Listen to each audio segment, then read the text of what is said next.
Much as I hate to admit it, it's May 10th. I think shed season's over. Let's do a recap. Here is actually a matching set. That was the first two antlers I found this year. These are found on Illinois Public, a spot that is like near and dear to my heart. The first fresh shed of the year is always kind of special, and you really just can't beat a match set. Clean 5-point side. This is the first shed I found with Fun Guys. Also the first shed I found on a permission piece where I went door knocking and just said, hey, I know you own this piece of property. I would like to shed hunt it, and got permission that way. That makes it special to me.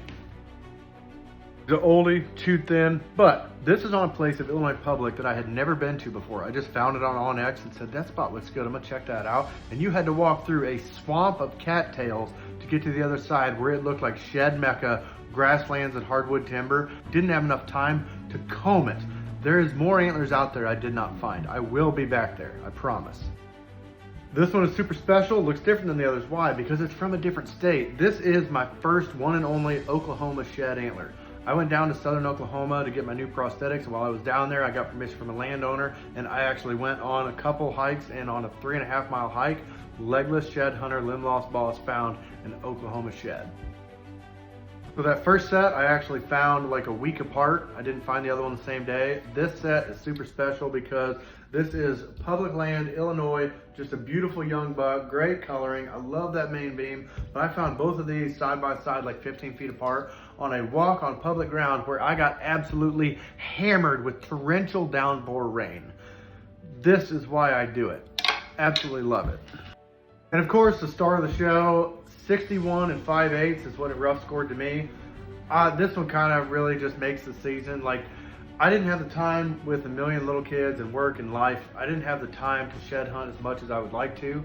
I probably walked 50 miles this year altogether, and finding 8 antlers isn't very many, but it's still like every one of those antlers means something different to me for a different reason. And as you just found out, they're all like incredibly unique and special for the places I found them.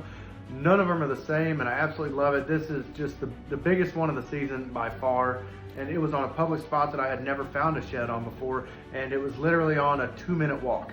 I drove here because I knew this spot in the outdoors was calm and peaceful. I did my work paperwork, and then it's like, hey, I'm gonna just look at this. You know, it was mowed. It was that close to the parking area. Like, I'm gonna look at this mowed spot real quick. It's shed season, it's prime time. You don't know if you don't go. I'd be mad at myself if I didn't check. Why not? And I went for the quickest little walk. It literally wouldn't have been an 1/8 mile, and found a super fresh, the blood on the bottom was bright red. I think I found this literally hours after it fell off his head. So Legless Shed Hunter 2024 shed recap.